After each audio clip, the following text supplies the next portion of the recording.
खुश आमदीद है माज वॉइस की दुनिया में, जहां हर कहानी एक नया एहसास, एक नया सफर और एक गहरी सोच का हिस्सा होती है। कहते हैं कि एक राजा था जिसकी 3 बेटियां थीं। तीनों सुंदर, बुद्धिमान और नेक दिल थीं। लेकिन सबसे छोटी राजकुमारी महानूर अपनी समझदारी, धैर्य और बहादुरी के लिए जानी जाती थी। राजा को अपनी बेटियों से बेहद प्यार था, लेकिन उसे अपने राज्य के लिए ऐसा उत्तराधिकारी चाहिए था जो न सिर्फ शक्तिशाली हो बल्कि चतुर और निडर भी हो। इसलिए राजा ने घोषणा की कि जो भी राजकुमार उसकी 3 नामुमकिन शर्तों को पूरा करेगा वही सिंहासन का वारिस बनेगा और उसकी सबसे प्रिय बेटी महानूर से विवाह करेगा। राजा की यह घोषणा दूर दूर तक फैली और कई राजकुमार अपनी किस्मत आजमाने के लिए महल पहुंचे। लेकिन जब उन्होंने राजा की शर्तें सुनी तो उनके चेहरे का रंग उड़ गया। ये शर्तें वाकई असंभव लगती थीं। पहली शर्त, ऐसी खुशबू लाओ जो दिखाई दे लेकिन महसूस न हो। दूसरी शर्त, ऐसा पानी लाओ जो जला दे लेकिन बुझाए नहीं। तीसरी शर्त, ऐसा सत्य बोलो जिसे सुनने वाला झूठ समझे। कई राजकुमार आए, हर किसी ने कोशिश की, लेकिन कोई भी इन शर्तों को पूरा नहीं कर सका। कुछ हार मानकर लौट गए, कुछ अपनी जान से हाथ धो बैठे और कुछ तो पागल ही हो गए। महल में मायूसी छा गई थी।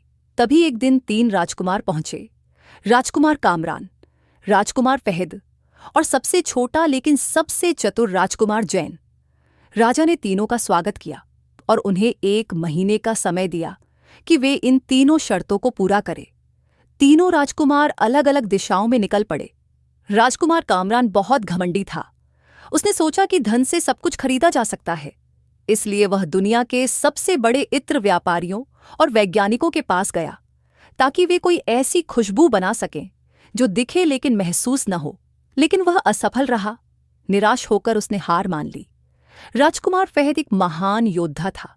उसने सोचा कि शायद कोई जादूगर या तांत्रिक उसकी मदद कर सके। उसने कई जादूगरों से मुलाकात की, कई रहस्यमयी खंडहरों में जादुई वस्तुओं की खोज की, लेकिन उसे धोखा ही मिला।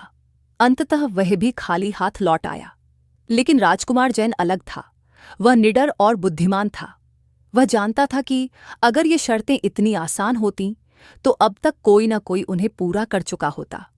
उसने यात्रा शुरू की और एक दिन एक रहस्यमयी जंगल में पहुंचा। यह जंगल आम नहीं था, बल्कि इसमें जादुई जीव रहते थे। जंगल में चलते चलते उसे एक रहस्यमयी वृद्ध मिला जो एक पुरानी लालटेन लिए बैठा था। राजकुमार जैन ने सम्मानपूर्वक सलाम किया और अपनी कहानी सुनाई। वृद्ध मुस्कुराए और बोले, अगर तुम इन शर्तों को पूरा करना चाहते हो तो तुम्हें अपनी बुद्धि और हृदय दोनों का इस्तेमाल करना होगा। मैं तुम्हारी मदद कर सकता हूं, लेकिन इसके बदले में तुम्हें एक वचन देना होगा कि जब समय आएगा तो तुम सत्य का साथ दोगे, चाहे कुछ भी हो जाए। राजकुमार जैन ने वचन दिया। तब वृद्ध ने उसे 3 चीजें दी, एक जादुई शीशी, एक रहस्यमयी पत्थर और एक गुप्त ज्ञान। ये शीशी खोलो तो तुम्हें दिखने वाली खुशबू मिलेगी। ये पत्थर पानी में डालो तो ऐसा पानी बन जाएगा जो जलाता है लेकिन बुझाता नहीं। और तीसरी शर्त का उत्तर तुम्हें स्वयं खोजना होगा। राजकुमार जैन वृद्ध का धन्यवाद कर वापस महल लौटा। अब समय आ गया था कि वह राजा के समक्ष अपनी परीक्षा प्रस्तुत करे। पहली शर्त के लिए उसने जादुई शीशी खोली। एक सुंदर नीली रोशनी हवा में फैल गई जो एक महकती खुशबू थी। सभी उसे देख सकते थे, लेकिन जब उन्होंने उसे सूंघने की कोशिश की तो कुछ भी महसूस नहीं हुआ। राजा ने आश्चर्यचकित होकर घोषणा की, यह शर्त पूरी हो चुकी। दूसरी शर्त के लिए उसने वह जादुई पत्थर महल के फव्वारे में डाल दिया। पानी का रंग बदल गया और जब एक सैनिक ने उसमें हाथ डाला तो वह जलने लगा, लेकिन पानी से बाहर निकलते ही जलन गायब हो गई। राजा और भी हैरान हुआ और उसने दूसरी शर्त को भी मान लिया।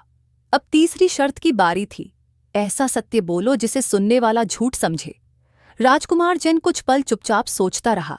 फिर उसने राजा की आंखों में देखते हुए कहा, हे राजन, तुम्हारी धरती सोना उगलेगी, तुम्हारा सिंहासन पक्षियों की तरह उड़ने लगेगा और तुम्हारी उम्र 1000 वर्ष हो जाएगी। महल में हंसी गूंज उठी। सभी ने कहा, यह सब झूठ है, लेकिन राजा की आंखों में एक चमक आ गई।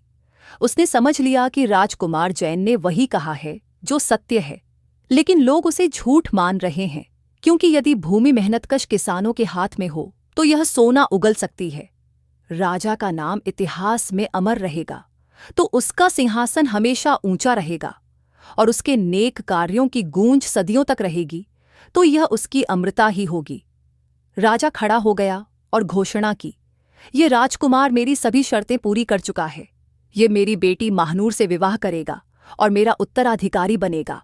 पूरा दरबार तालियों और प्रशंसा से गूंज उठा।